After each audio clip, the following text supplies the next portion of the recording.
اس کا یہ مطلب نہیں ہے کہ آپ کو پوسٹ ریٹائرمنٹ جو ہے، جیسے ملٹری کے اندر کورٹ مارشل کی پوسٹ ریٹائرمنٹ ایک چیز موجود ہے، اسی طریقے سے انہوں نے عدالت کے اندر بھی دائرہ اس کو پورا بڑا کیا کہ کم سے کم اگر آپ نے یہ ثابت ہو جاتا ہے اپنی پاورز کو ابیوز کیا تھا تو اس کا کوئی نہ کوئی تو سد باب ہونا چاہیے، کوئی نہ کوئی تو اکاؤنٹیبلٹی ہونی چاہیے۔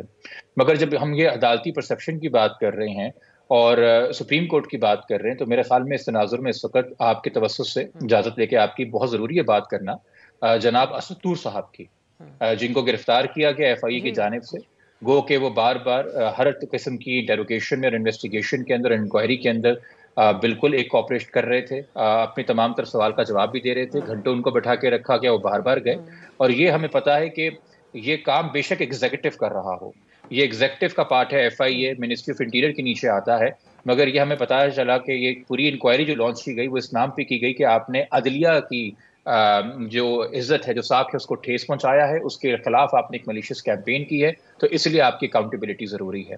اور میں نے اس وقت بھی ذکر کیا تھا، چونکہ مجھے بھی اس حوالے سے ایک نوٹس موصول ہوا کہ یہ آپ ایک خلیج پیدا کر رہے ہیں صحافیوں میں اور عدلیہ میں اور عوام میں اور عدلیہ میں، کہ شاہ سے زیادہ شاہ کے جو وفادار ہوتے ہیں وہ اکثر کام خراب کرتے ہیں۔ تو نعرہ آپ نے لگایا ہے سپریم کورٹ کی عظمت کا اور اس کی حفاظت کا، مگر جو آپ کام کر رہے ہیں وہ مقاصد آپ کسی اور کے پورے کر رہے ہیں، اور جیسے کل اور آج کی کارروائی کے اندر سامنے آیا کہ اب بات جاری ہے انٹیلیجنس ایجنسیز کے حوالے سے، اب بات جاری ہے ملٹری کے حوالے سے کہ دراصل وہاں پہ شاید کچھ لوگوں کو ٹھیس پہنچی ہے۔ میں ایک تو آپ کے توسط سے یہ بھی ریکویسٹ کرنا چاہوں گا جو اس ملک کے ارباب اقتدار ہیں کہ جب آپ بڑے عہدوں پہ بیٹھے ہوتے ہیں تو یقینی طور پہ آپ ہر ایک کو خوش نہیں کر سکتے، یقینی طور پہ عوام کے اندر ہمیشہ ایک طبقہ رہے گا جس کو آپ سے شکایت رہے گی، اور یقینی طور کے اوپر آپ کے کچھ نہ کچھ ایسے اقدامات ہوں گے جن پہ شکایت ہماری جائز ہے۔ کوئی انسان پرفیکٹ نہیں ہوتا، آپ 240 ملین لوگوں کے اوپر گورن اگر کر رہے ہیں یا ان کے روزمرہ کے معاملات کے حوالے سے فیصلے کر رہے ہیں تو definitely they will be people جو ایکسپریس کریں گے اوپینین جو آپ کو ناگزیر گزریں گی، اور ان کا لہجہ بھی اس طرح کا ہو سکتا ہے، ان کے الفاظ کا چناؤ بھی اس طرح کا ہو سکتا ہے۔ بوجھ اور برڈن آپ پہ ہے جو ارباب اختیار ہے، اس صحافی کے اوپر نہیں ہے یا اس پولیٹیکل ایکٹیوسٹ کے اوپر نہیں ہے، کسی عام شہری کے اوپر نہیں ہے، بوجھ آپ پہ ہے صبر کا، چونکہ پاور آپ انجوائے کر رہے ہیں، چونکہ اقتدار آپ انجوائے کر رہے ہیں، ہمارے اوپر عبور آپ نے رکھا ہوا ہے، ہمارے پہ قادر آپ اس وقت ہوئے ہوئے ہیں۔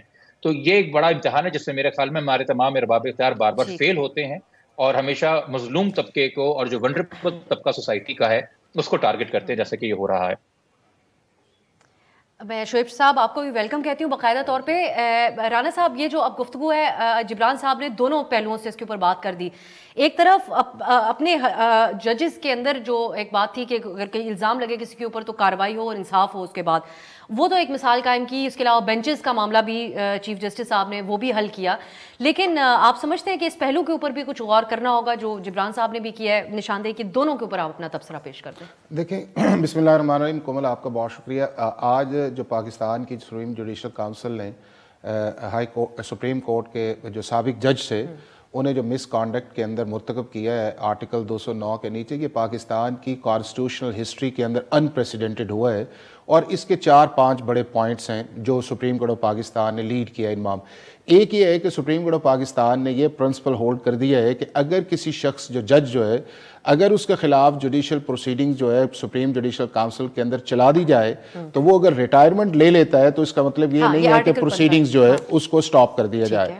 دوسرا اس چیز کے اندر یہ ہے کہ کیا سپریم جوڈیشل کونسل کی پروسیڈنگ کو صرف ایز اے ویپن کے طور پہ استعمال کیا جائے کہ صرف آپ تھریٹ کریں، اور اس کے بعد یہ ہے کہ اگر وہ جج صاحب ریزائن کر دیں تو آپ اس کو روک دیں، تو اس کا مطلب یہ نہیں ہے۔ اس کا مطلب یہ ہے کہ آپ اس پروسیڈنگز کو کلمینیشن کی طرف لے کے جائیں، اور اس کلمینیشنز کے لیے جو دوسرے ججز ہیں ان کے لیے یہ میسج ہو کہ ہم نے اگر کوئی غلط کام کیا یا مس کانڈکٹ کیا، اور سپریم جوڈیشل کونسل کومل ہے کیا ہے، وہ آپ کا چیف جسٹس ہے، اس کے بعد یہ ہے کہ آپ کے 2 سینئر موسٹ ججز ہیں، پھر اس کے بعد یہ ہے کہ آپ کے 2 ہائی کورٹ کے چیف جسٹسز اس کے اندر شامل ہیں، یعنی کہ ایک انٹرنل اکاؤنٹیبلٹی کا جو سسٹم ہے اس کو نمبر 1 یہ ہے کہ ہماری جتنی بھی بار ایسوسیشن تھی ان کا یہ تھا کہ اسے ایکٹیو ہونا چاہیے، اور یہ کیس ایک کلاسک کے طور پہ آیا کہ جس کے اندر جب وہ پروسیس شروع کیا گیا تو اس پروسیس کے اندر جو ہے وہ پہلے سپریم کورٹ کے اندر معاملہ گیا 184(3) کے اندر، پھر جج صاحب نے ریزائن کر دیا، پریزیڈنٹ آف پاکستان نے اس کو ایکسیپٹ کر لیا، لیکن جو ایک سپریم کورٹ کی ججمنٹ آئی ہوئی تھی اس ججمنٹ کے خلاف اس کا بنیادی یہ تھا کہ ریٹائرڈ جج کے خلاف آپ سپریم جوڈیشل کونسل کی پروسیڈنگ نہیں کر سکتے۔ اس